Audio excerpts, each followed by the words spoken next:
जानी चाहिए कि पलंग बीवी लाएगी और सोएगा ये हिजड़ा, वह सोफा बीवी लाएगी बैठेगा ये हिजड़ा, वाशिंग मशीन बीवी लाएगी कपड़ा धोएगा ये हिजड़ा, वो हिजड़ा है जो वह सब लाएगी। कटोरा वो लाएगी, प्लेट वो लाएगी, वो पैर पोछने वाला वो लाएगी, खिड़की का पर्दा वो लाएगी, टेबल क्लॉथ वो लाएगी। तू क्या करेगा? हिजड़ा। बहादुर वो है, मर्द वो है जो खूब मेहनत से कमाए, अपने अपने पैसे से फ्रिज खरीदे, वॉशिंग मशीन खरीदे, अपना कपड़ा खरीदे, अपना पर्दा खरीदे, वो अपनी बाइक खरीदे, जितनी सलाहियत है वो खरीदे। उसके बाद एक नेक खातून को अपना पार्टनर बना के उनके बाप के हाथ से इज्जत के साथ ले आए और बोले ये मेरा घर है, रानी बन के तू रह, ये मेरा फ्रिज है, रानी बन के ठंडा पानी तू पी, ये मेरा बेड है, रानी बन के तू सो, ये मेरा पापोश है, रानी बन के पाँव तू पोछ, मेरा घर है, तू रानी बन के रह। मैं कसम खा के कहता हूँ 80 बरस हो जाएंगे, न कभी तलाक होगी, न कभी तकरार होगी, न कभी लड़ाई होगी, न झगड़ा होगा, न केस होगा, न मुकदमा होगा। उम्र बढ़ती जाएगी, मोहब्बत बढ़ती चली जाएगी। नारे तकबीर। तीनों बात, एक बात कुरान का चैप्टर, एक हदीस माँ बहन के लिए कि कौन सी औरत कहां जाएगी। हदीस माया है अल मरअतु इज़ा सल्लत खम्सहा व सामत शहरहा व ताअत बालहा व हसनत फरजहा। उसके बाद जो हुजूर ने कहा है वो दिल खोल के सुनिए, मेरी माँ बहन बेटियां सुन लें। हुजूर ने कहा औरत सिर्फ 4 काम कर ले, फल तदखुल मिन अय्य अब्वाबिल जन्नत शात। जन्नत के 8 दरवाजे हैं, एक दरवाजे से बाबे रैयान जिससे रोजेदार दाखिल होगा, यह खास दरवाजा है रोजेदारों के लिए, इज्जत के साथ जन्नत में दाखिल किया जाएगा। लेकिन 4 काम अगर औरत कर ले तो इस हदीस में आया है जन्नत के 8 दरवाजों में से जिससे चाहे वो जन्नत में दाखिल हो जाए, जिससे चाहे वो जन्नत में दाखिल हो जाए। जिम्मेदारी 4 है छोटी सी, इनाम कितना है? मिन अय्य अब्वाबिल जन्नत शात। जन्नत के जिस दरवाजे से चाहे वो जन्नत में दाखिल हो जाए। वो 4 बातें क्या हैं मैं जरा ठहर के बताता हूं। पहले कुरान पाक का यह चैप्टर आपके सामने रखता हूं, यकीन हो जाए कि मेरा खुदा मुझको जिंदा करके मुझसे हिसाब लेगा। ऐसा नहीं कि दुनिया ऐसे ही चल रही है, दुनिया ऐसे नहीं चलती है। दुनिया एक नियम से चलती है। दुनिया में मौसम हमेशा नॉर्मल रहता है, रात के बाद दिन आता है, दिन के बाद रात आती है, सर्दी के बाद गर्मी है, गर्मी के बाद बरसात है। यह सब सिस्टम से चल रहा है। अल्लाह ताला 10 साल आंधी नहीं भेजता है, मगर एक बार जबरदस्त हवा चला के झंझोड़ देता है बंदों को। अल्लाह जमीन में जलजला डेली नहीं भेजता है, 2-4-10 साल तक नो जलजला, मगर एक दिन 1 मिनट का जलजला बड़े बड़े शहरों को उजाड़ के रख देता है। अल्लाह हमेशा कोरोना नहीं भेजता है। 10-20-50 साल के बाद जब जमीन पाप से भर जाती है, जब लोग सोचते हैं कोई खुदा नहीं है, मैं जैसे चाहूं जियूं, अल्लाह ताला उसका गुरूर तोड़ने, घमंड तोड़ने के लिए उसको छोटा सा कीड़ा भेजता है, जो कीड़ा घर को जेल बना देता है, जो कीड़ा शहरों को उजाड़ देता है, जो कीड़ा हवास पाख्ता कर देता है, जो कीड़ा सारे रिश्तेदारियों से दूरियां बना देता है। तो अल्लाह ताला मगरूरों को सजा देने के लिए, घमंडी को सजा देने के लिए, जिनको औलाद पे घमंड था, जमींदारी पे घमंड था, अपने मुल्क पे घमंड था, अपनी जवानी पे घमंड था, अपने नॉलेज पे घमंड था, अपनी नौकरी पे घमंड था, अपनी 2-4 ईंट वाले घर पे घमंड था, इन मगरूरों को सजा देने के लिए अल्लाह छोटा सा कीड़ा भेजता है। जैसे अल्लाह ने नमरूद को बादशाह बनाया था, नमरूद मजदूर का बच्चा था, उसको तो सजदा करना चाहिए, इब्राहिम अलैहिस्सलाम का पांव धो के पीना चाहिए कि आपके रब ने मुझको बादशाहत दे दी, मैं गरीब का बच्चा था, मैं पूरे इराक नहीं पूरी दुनिया का मैं बादशाह बन गया, उसको तो सजदा करना चाहते। ए अल्लाह, मैं मजदूर गरीब का बच्चा, तूने मुझको पूरी दुनिया का हाकिम बादशाह बना दिया, उसको तो सजदा करने से फुर्सत नहीं मिलनी चाहिए। लेकिन नहीं, मालदारी गुरूर लेके आती है, मालदारी सबसे पहले दिमाग बदलती है, मालदारी उस दिमाग बदलने के बाद शहवत लाती है। यानी मालदार लोग जब तक जिना न करें वो कोई मालदार है, मालदार जब तक शराब न पिए वो कोई मालदार है। अगर वो जिना शराब से बच भी जाए, घमंड से बच नहीं पाएंगे। जो मैं खाता हूं कौन खाता होगा, जो मैं मकान बनाया हूं कौन बनाया होगा, जो मैं गाड़ी खरीदता हूं कौन खरीदा होगा। अल्लाह ताला ने नमरूद के दिमाग में जब कीड़ा काटा कि मैं खुदा हूं, मैं पूरी दुनिया को चलाता हूं, अल्लाह ने छोटा सा मच्छर भेज दिया। अचानक नहीं भेजा कि आज नमाज नहीं पढ़े तो जमीन में धंसा दे। ये रोजा का महीना आ रहा है, जो रोजा नहीं रखेगा आसमान से पत्थर गिर जाएगा। ये सिस्टम अल्लाह का नहीं है। अल्लाह के यहाँ 1 साल 1 सेकंड है, 50 साल 5 मिनट है। इसीलिए बहुत सारे लोग सूद खाते हैं, 50 साल से कुछ नहीं होता है। बहुत सारे लोग नमाज छोड़ते हैं, 15 साल में नमाज फर्ज हुई थी, अभी 50 साल उम्र हो गई, 35 साल से नमाज छोड़ रहा है, आज कुछ नहीं होता। अगर अल्लाह ताला फौरी बंदा को पकड़ ले, फजर की अजान हुई, गांव के सब लोग मस्जिद नहीं जाएं, उनके घर में अल्लाह आग लगा देगा, आसमान से पत्थर गिरा देगा, सबको जमीन में धंसा देगा। अगर जहां एक दिन धंसा 5 आदमी, दूसरा दिन कोई बेनमाजी घर में नहीं रहेगा, वह तो अजान होने से 2 घंटा पहले ही मस्जिद चला जाएगा। तो अल्लाह ताला ये नहीं चाहता है कि मैं बंदों को डरा दूं, मैं बंदों को धंसा दूं, फिर उसके बाद बंदा हमसे डर के नमाज पढ़ने लगे। अल्लाह ये नहीं चाहता है। अल्लाह ये चाहता है कि मेरा बंदा दिमाग लगाए, कौन है जो बगैर खंबे के आसमान बनाया है, कौन है जो समंदर पे जमीन को ठहरा दिया है, कौन है जो पहाड़ को पिलर बना के जमीन को रोके रखा है, वह कौन है जो हमें रोटी चावल फल फ्रूट्स देकर हमें जिंदा रख रहा है, जो हमें पानी देकर दूध देकर हमें जिंदगी दी है। इन सारी नेमतों को बंदा गौर करे, उसके बाद अपनी पेशानी जमीन पर टेक दे, कहे इलाही तेरा शुक्र है कि तूने जिंदगी भी दी है, शानदार रोजी भी दी है। अगर मैं आग पे भी सजदा करूं फिर भी तेरी इस नेमत का शुक्र मुझसे अदा ना हो पाएगा। अल्लाह चाहता है कि बिन देखे आप ईमान लाएं, बिन देखे जन्नत पर यकीन, बिन देखे जहन्नम पर यकीन, बिन देखे फरिश्तों पर यकीन, बिन देखे कयामत पर यकीन। देख करके नहीं कि नमाज नहीं पढ़ा तो जमीन में धंस गया, अब कोई आदमी डर के मारे घर में नहीं रहेगा, सब मस्जिद चला जाएगा। एक बंदा रोजा नहीं रखा तो वह जमीन में धंस गया, कोई भी आदमी बगैर रोजे के नहीं रहेगा। अल्लाह ये नहीं चाहता है। अल्लाह कहता है आंख लगाओ, तुम देखो दुनिया में कौन है जो माँ के पेट में तेरी रोजी का इंतजाम किया, कौन है जो माँ की खुश्क छाती में दूध का दरिया बहा के तेरी रोजी का इंतजाम किया, कौन है जो तुम्हारे लिए जमीन से फसलें पैदा करके ये खीरा, ये ककड़ी, ये बैगन, ये लहसुन, ये अदरक, ये हल्दी, ये सेब, ये संतरा, ये केला, ये अनार, ये सारी चीजें तेरे लिए पैदा किया। वह कौन है जो अंडा तुझको खाने के शानदार गज़ा दी, परिंदे का गोश्त दिया, ये जानवर की पीठ पे सवारी का काम ले, इसका गोश्त तू खा, ये खीरा ककड़ी सब्जी खा, ये काजू किशमिश ड्राई फ्रूट्स खा, ये सेब संतरा आम जामुन लहसुन बैर तू खा। ये तमाम सिस्टम, फ्रूट्स का सिस्टम, ड्राई फ्रूट का सिस्टम, वेजिटेबल का सिस्टम, ये कॉर्स का सिस्टम, ये दूध का सिस्टम, ये गोश्त का सिस्टम, ये नदी की मछली का सिस्टम, ये सारी नेमतें हमारे लिए, ना अल्लाह खाता है ना अल्लाह का फरिश्ता खाता है, ये सारी नेमत हमारे लिए। तो ए बंदे जरा थोड़ा दिमाग लगा दे कि कौन है मेहरबान खुदा जो ये सारा इंतजाम मेरे लिए किया, सूरज चमकाया मेरे लिए ताकि मैं दिन में काम करूं, चांद दिया मेरे लिए ताकि रात की वहशत से मैं बचूं, ये मौसम तब्दील किया मेरे लिए ताकि गर्मी का मजा, जाड़े का मजा, बरसात का मजा मैं लूं, रात का मजा, दिन का मजा मैं लूं। तो तुमको अकल लगा कौन है जो ये सारा सिस्टम निजाम चलाता है। जब तू गौर करेगा तब पता चलेगा ये सारी नेमत हमारे लिए, गेहूं धान मेरे लिए, लहसुन प्याज मेरे लिए, सेब संतरा मेरे लिए, आसमान मेरे लिए, जमीन मेरे लिए, पानी मेरे लिए, हवा मेरे लिए, आग मेरे लिए, नदी नाला डेजर्ट पहाड़ मेरे लिए।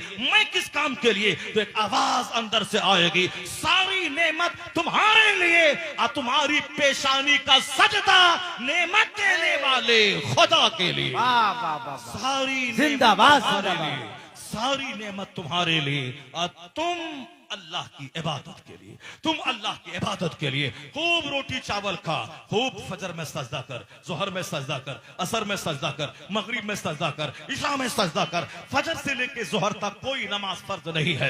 8 घंटे खूब मेहनत कर, भीख मत मांग। भीख मांगने वाला जलील होता है, भीख देने वाला वो सुपीरियर होता है। The giver hand is better than taker hand. देने वाला हाथ लेने वाले हाथ से बेहतर होता है। हर जुमा के दिन खुतबे जुमा में पैगाम दिया जाता है, वह इता इज़ुल कुर्बा, रिश्तेदारों को देने का हुक्म अल्लाह देता है। सास को देने का, ससुर को देने का, दामाद को देने का, चचेरे भाई को देने का, गरीबों मिस्किनों को देने का, लेने का नहीं देने का।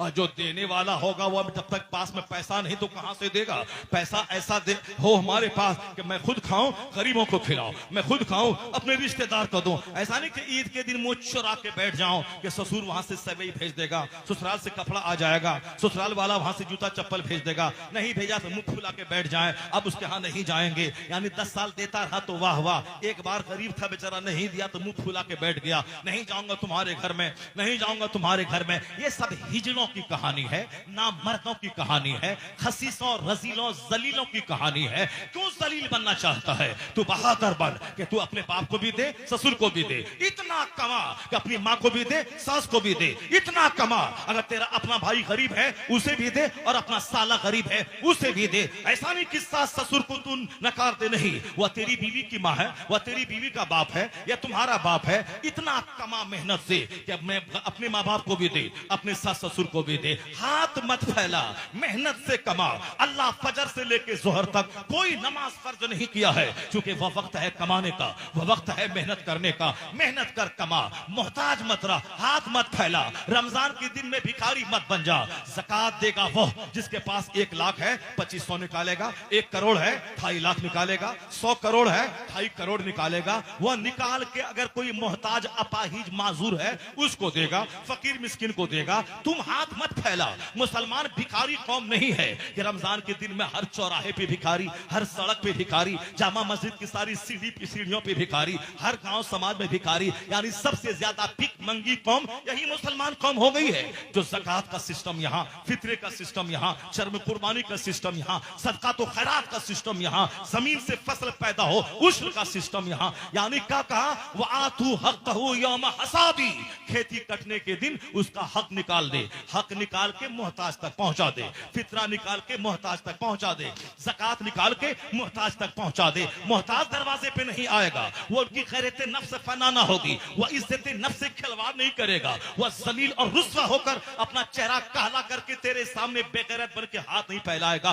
तुझको देना है, माल तेरे पास है, उसका हक निकाल के तुझको हकदार तक पहुंचाना है। यहूदी के यहाँ कोई भिखारी नहीं, क्रिश्चियन के यहाँ कोई भिखारी नहीं, और हिंदुस्तान में एक मुट्ठी भर कौम है सिख, सिख के यहाँ बहुत मुख्तसर 5% भिखारी। हमारे यहाँ रमजान के दिनों में लगता है कि सारी कौम भिखारी हो गई है, देने वाला 5 है, लेने वाला 95 है। या सिर्फ जमीर मुर्दा हो गया है, सोच छोटी हो गई है। क्यों कि साहब ससुर ही कपड़ा देगा, ससुर घड़ी देगा, ससुर जूता देगा, ससुर सिर शेरवानी देगा। जो अपना कमा खा करके क्या करेगा? वो खाएगा, हागेगा, और कपड़ा कौन देगा? ससुर देगा। एक बीवी से फायदा भी उठाएगा और उसके बीवी के बाप से घड़ी भी पहनेगा। वो मर्द है क्या जो अपनी बीवी के बाप की जमीन बेचवा के वो शेरवानी पहने, वो हाथ में घड़ी पहने, वो 3 पीस का कोट पैंट पहने, वो जूता खरीदे, जूता खरीदे, कोठारी की बनियान चाहिए, कोठारी की बनियान चाहिए, और साहब फला कंपनी का रेमंड का कपड़ा चाहिए, और साहब रेड एंड चीफ का जूता चाहिए, खादिम का जूता चाहिए।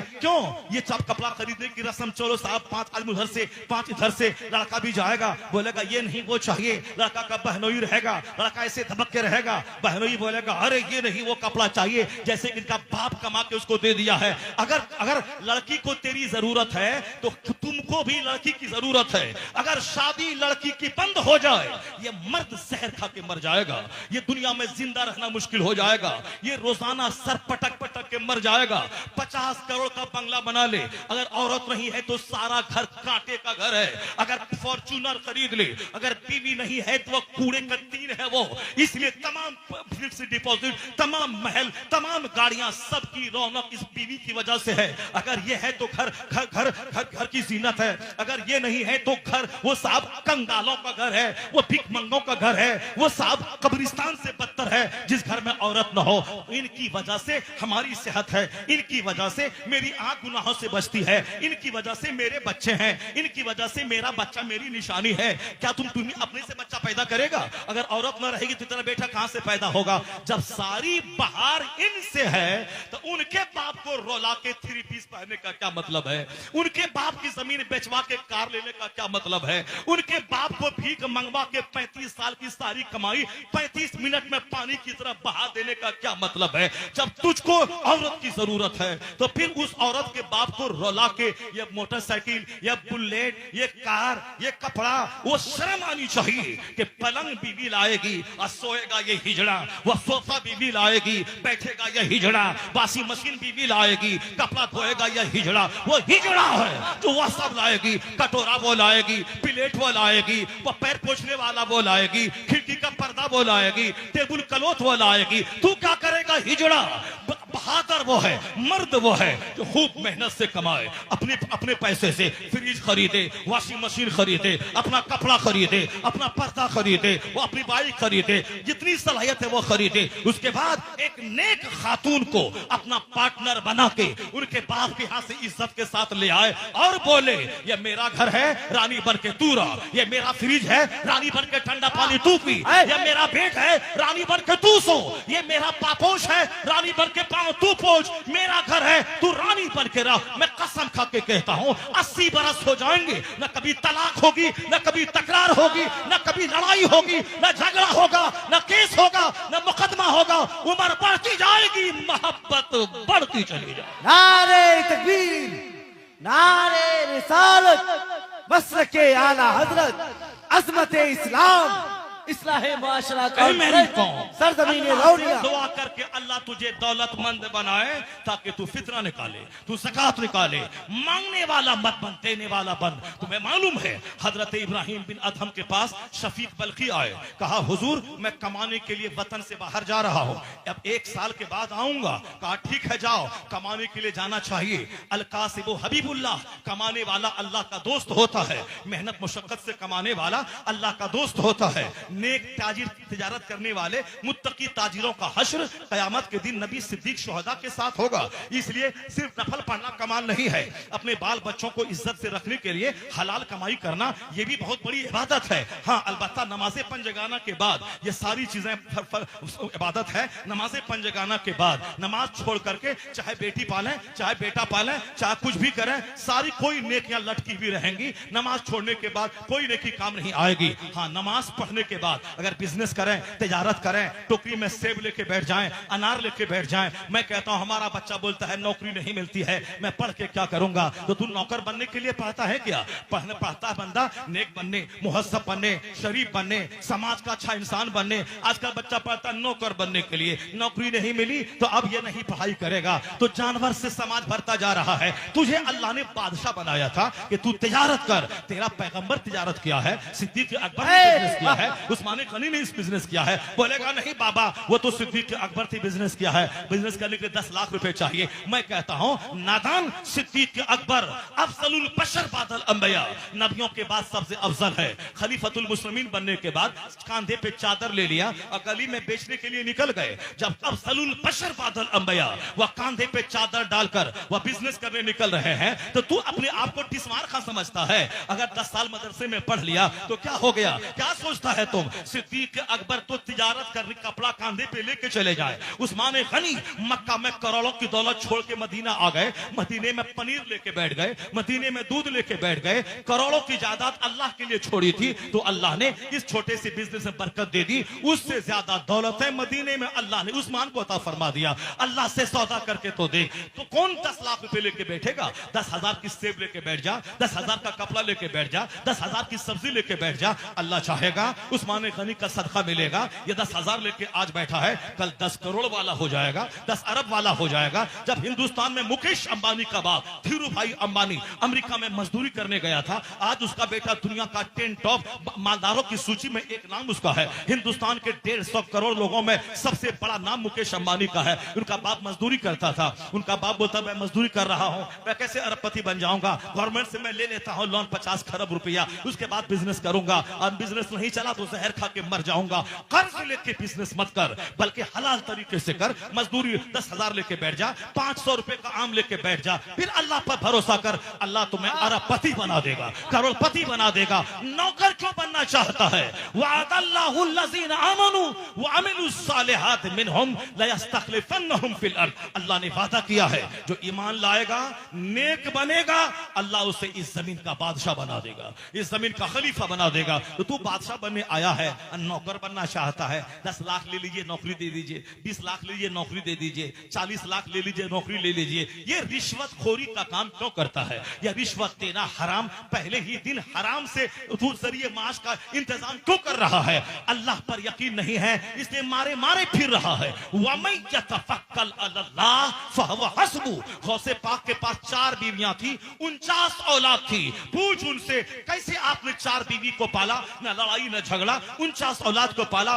जवाब मिलेगा वमन यतफक्कल अल्लाह फहुव हस्बु। जो अल्लाह पे भरोसा करता है अल्लाह उसके लिए काफी हो जाता है, अल्लाह उसके लिए काफी होता है। ला तक़तुलू औलादकुम खश्यता इमलाक। गरीबी के डर से बच्चों को ज़बह मत कर, मैं तुझे भी रोजी देता हूं, तेरे बच्चों को भी रोजी दूंगा। अल्लाह पर मजबूत यकीन आदमी के चेहरे को हरा भरा रखता है। अब जरा गौर से सुनिए, वह चैप्टर मैं खोलता हूं, उसके बाद वो हदीस में सुनाता हूं, फिर उसके बाद आपके लिए एक हदीस सुनाता हूं। मैं माइक छोड़ देता हूं, मैं आपसे रुखसत हो जाऊंगा। आप घबरा तो नहीं रहे आप लोग? अगर घबरा जरा जोर से बोले सुभान अल्लाह, हाथ उठा के बोले ला इलाहा इल्लल्लाह। तकरीर सुनिए, तकरीर सुनिए, अपनी जिंदगी संवारिए। अल्लाह ने सारी चीजें आपके लिए पैदा की हैं, आपको अल्लाह की इबादत के लिए पैदा किया है। आपका जो काम है वो काम कीजिए, अल्लाह का जो काम है वो अल्लाह कर रहा है। दुनिया चलाना अल्लाह का काम, हुकूमत देना अल्लाह का काम, हुकूमत छीनना अल्लाह का काम, दुनिया चलाना अल्लाह का काम, मौसम बदलना अल्लाह का काम, नमरूद को मामूली मच्छर से तबाह बर्बाद करना अल्लाह का काम, वो अल्लाह का काम है। दुनिया चलाना अल्लाह का काम है। आप दुनिया का टेंशन मत बोल लीजिए, कल मर जाइएगा, कब्र में जाइएगा। ज्यादा अखबार मत पढ़िए, ज्यादा न्यूज मत पढ़िए, ज्यादा न्यूज चालक मत बनिए, ज्यादा मोबाइल चालक मत बनिए। आप नमाज पाबंदी से पढ़िए। माह रमजान आने वाला है, एक एक मिनट को कीमती समझिए। साल भर में रमजान में काम काज कम कर दीजिए, बात बोलना कम कर दीजिए। ज्यादा टाइम दरूद में लगाइए, ज्यादा टाइम कलमा शरीफ पढ़ने में लगाइए, ज्यादा टाइम कुरान की तिलावत में लगाइए। रिश्तेदारों से मिलना छोड़ दीजिए। अल्लाह ताला आपको दौलत दे तो आप अपने घर में इफ्तार पार्टी अपने 2-4 गरीबों को दीजिए। वह नेता को मत बुलाइए, झूठा को मत बुलाइए, शराबी पापी को मत बुलाइए, और रोजा के बहाने नेतागिरी की दुकान मत चमकाइए। अल्लाह देख रहा है, जो अल्लाह को खुश करेगा अल्लाह उसको खुशी देगा, और जो बंदों को खुश करना चाहेगा अल्लाह उसे मुसंकट का बादल में घेर देगा, मुसीबतों का तूफान डाल देगा। नियत ठीक रखिए, बंदों को खुश करने से नहीं अल्लाह को खुश करने का रखिए। अपने समाज के गरीबों को अपने घर में इफ्तार पार्टी दीजिए, उनको अच्छा से खिलाइए। सेब संतरा समोसा चूड़ा मोड़ी भुजिया उसको खूब खिलाइए, और दूध पिलाइए, शरबत पिलाइए। नेता को नहीं, नेता तो दिन भर में 10 बार झूठ बोलता है, झूठे को खिलाएंगे वह झूठ बोलेगा, आप ही का खा के झूठ बोलेगा तो गुनाह आपको भी होगा। इसलिए नेक लोगों को खिलाइए, परहेजगारों को खिलाइए, रोजेदारों को खिलाइए, और अपने करीबी रिश्तेदारों को खिलाइए। रोजा रखने का अलग सवाब, इफ्तार करवाने का अलग सवाब। अभी सुभान अल्लाह बोले तो थोड़ी नेकी, रमजान में बोले तो बड़ी नेकी। अभी नफल पढ़े तो एक सवाब, रमजान में पढ़े तो फर्ज के बराबर सवाब, रमजान में फर्ज अदा करें 70 फर्ज के बराबर सवाब मिले। रमजान का महीना बख्शिश का पैगाम लेके आ रहा है, गुनाहों का दाग झाड़ने आ रहा है, अपने आप को नेक परहेजगार सेहतमंद बनाने आ रहा है। आज रामदेव बोलता है रोजा रख के सेहतमंद हो जाएगा, जापान का गोल्ड मेडलिस्ट बोलता है रोजा रख के सेहतमंद हो जाएगा, हॉलैंड का पादरी बोलता है observe fast you will be healthy, America का वैज्ञानिक बोलता है observe fast you will be healthy, Hindustan का वैज्ञानिक बोलता है उपवास कीजिए हेल्दी बन जाइएगा। आमतौर पर मीडिया वाला नाचता है कि रमजान में बंदा कमजोर हो जाता है, निढाल हो जाता है। मैं जरा गरीबान चाक करके उस बदतमीज को मैं बताऊं, कुत्ते मेरी उम्र 55 साल की हो रही है, नालायक बदतमीज, मैं 10 साल के उम्र से 8 साल की उम्र से मैं रोजा रख रहा हूं। मेरा तजर्बा है रमजान के अलावा दूसरे दिनों में मैं कमजोर हो जाता हूं, रमजान में मैं सेहतमंद हो जाता हूं। अभी 10-12 साल से मुझको शुगर का मर्ज है। लोग कहते हैं शुगर वाला भूखा नहीं रहेगा, वह दवाई कमर में खोस लेता है, बोलता है डॉक्टर ने बोला है शुगर है, अगर भूखा रहेगा तो मर जाएगा, किडनी खराब हो जाएगी। मेरे शुगर के आज 12 साल हो गए हैं, मगर मैंने एक रोजा तक नहीं छोड़ा, न सफर में छोड़ा न घर में छोड़ा। शुरू के दिनों में 2-4 दिन थोड़ी सी परेशानी होती है, और 5 रोजा के बाद फिर एनर्जी मिल जाती है, पहले से सेहतमंद हो जाता हूं। मैं बचपन से मेरा तजर्बा है। मेरा बेटा 10 साल का, वह 3 साल साल से 300 रोजे रख रहा है। मेरा बेटा इस बार 10 साल का एक है, एक 12 का, एक 14 साल का। 14 साल वाला 3 साल से 300 रोजे रख रहा है। 12 साल वाला पिछले साल सारा रोजा रखा। इस बार मैं मदीना शरीफ नहीं जा रहा हूं ताकि मैं तीनों बच्चों को अपने साथ में रोजा रखवाऊं। साल भर तो बाहर बाहर रहता हूं। वह 10 साल को भी 300 रोजा इंशाल्लाह अल्लाह ने चाहा। रोजा फर्ज नहीं है मगर अभी से मैं उसकी आदत दिलाऊंगा। मेरे बाप ने हम पर रोजा फर्ज हुआ था 15 साल में, मगर मैं 8 साल से रोजा रख रहा था। मेरे वालिद ने रोका था। मैं भूख के मारे जमीन पर लेटता था तो असर की नमाज के बाद अम्मी कहती थी छोड़ दीजिए इनको, इस पर जब रोजा फर्ज नहीं है क्यों आप ऐसा कर रहे हैं। अब्बा कहता था नहीं नहीं छोड़ दो, बस 1 घंटा का सवाल है, 1 घंटा के बाद 1 घंटा का सवाल है, बस हो गया हो गया। अब सूरज डूबने वाला है, देखो 6:10 होने वाला है। यानी वो दिलासा देते थे। अम्मी कहती थी ये मर जाएगा, अब्बा कहते थे नहीं मरेगा नहीं मरेगा, रोजा रख रहा है, अल्लाह की बात मान रहा है, नहीं मरेगा। अगर मौत लिखी रहेगी मर गया तो शानदार मौत मर जाएगा, हालत रोजा में मर जाएगा। इसलिए हर माँ बाप को यह ख्याल रखना चाहिए। मैं 55 साल की उम्र हूं, मेरा तजर्बा है रमजान में सेहत मिल जाती है, सेहत मिल जाती है। वो झूठा है जो कहता है कि रमजान में सेहत गिर जाती है। और आज साइंस ने साबित कर दिया। जापान का gold medalist, observe fast you will be healthy. Ramdev, observe fast you will be healthy. America का वैज्ञानिक, observe fast you will be healthy. Hindustan का doctor, observe fast you will be healthy. क्या मतलब? रोजा रखिए हेल्दी हो जाएगा। ये सारे लोग